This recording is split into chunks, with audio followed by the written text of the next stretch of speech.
Kongsberg secures $50 million for U.S. Marine Corps' ship-killing missile program. The U.S. Navy awarded Norwegian defense manufacturer Kongsberg Defence and Aerospace a contract modification worth roughly $50.3 million on July 2nd to buy more launcher missile modules for what the Pentagon calls its over-the-horizon weapons system, the hardware behind a Marine Corps program that lets troops sink enemy warships from land without ever putting a manned vessel in the fight. The missile at the center of that capability is the Naval Strike Missile, a stealthy, subsonic anti-ship weapon Kongsberg originally developed for Norway's own navy before American forces adopted it following a 2018 Navy competition that eliminated older contenders like the Harpoon and the Lockheed Martin-built long-range anti-ship missile. The Naval Strike Missile flies extremely low over the water in what defense engineers call a sea-skimming profile, using a passive infrared seeker rather than active radar to find its target,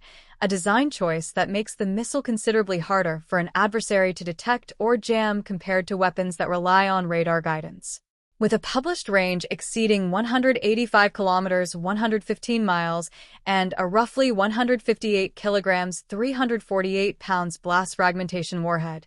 the missile is built to slip past a warship's defenses at low altitude before executing evasive maneuvers in its final approach, a combination the Marine Corps and Navy have built an entire modernization strategy around over the past several years. That modernization effort centers on a system called MESIS, short for Navy Marine Expeditionary Ship Interdiction System, which the Marine Corps has designated its #1 modernization priority. MESIS pairs the Naval Strike Missile with a remotely operated launcher built on a modified Joint Light Tactical Vehicle chassis, letting Marines fire 2 missiles at a time from an unmanned ground vehicle that can hide among coastal terrain, islands, or other cover rather than exposing a crewed launch platform to enemy fire. The concept fits squarely within the Marine Corps Broader Force Design 2030 strategy, which reorganizes traditional infantry regiments into smaller, missile-armed littoral combat teams built specifically to operate dispersed across island chains and coastal corridors in a potential Pacific conflict,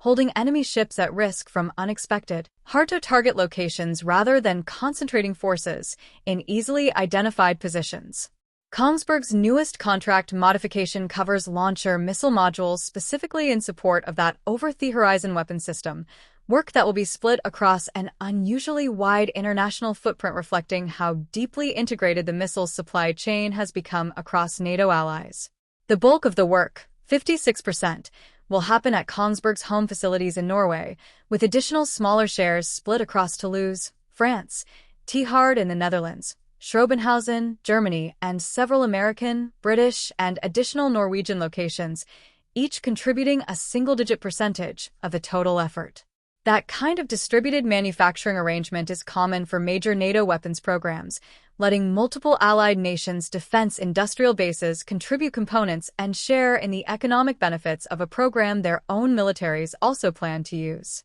This week's award draws specifically on fiscal year 2025 procurement funding set aside for the Marine Corps, all of which was obligated immediately at the time of the contract award rather than being allocated incrementally over the life of the agreement. Naval Sea Systems Command in Washington, D.C., the Navy's primary shipbuilding and weapons acquisition arm, is overseeing the deal, with work expected to continue through May 2031, a 5-year window that reflects how the Marine Corps has structured its Naval Strike Missile procurement as a sustained, multi-year pipeline rather than a single bulk purchase. The Navy's fiscal year 2027 budget request called for 32 additional MESIS launchers and 103 more Naval Strike Missiles, part of a broader plan that industry analysts have said could eventually total 252 launcher vehicles carrying more than 500 missiles once the program reaches full planned strength, with the Marine Corps aiming to field 14 complete MESIS batteries. Each battery, according to Marine Corps organizational structure, consists of 18 launchers split into 2 platoons,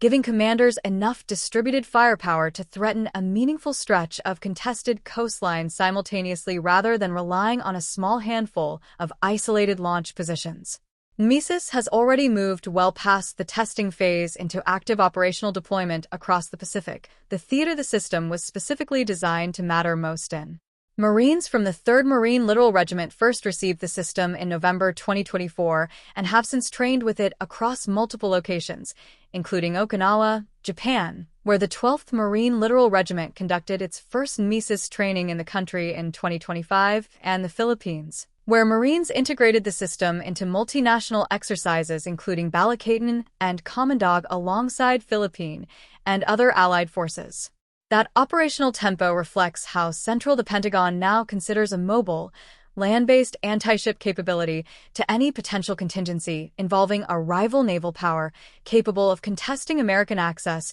to key maritime choke points throughout the first island chain stretching from Japan through the Philippines. Kongsberg's broader naval strike missile business has grown substantially regardless, with the company landing an $896 million order from the U.S. Navy and Marine Corps in November 2024, described at the time as the largest missile contract in Kongsberg's history. A scale of investment that suggests the Pentagon views this specific missile as central to its Pacific strategy for years to come rather than a niche capability tied to a single program milestone.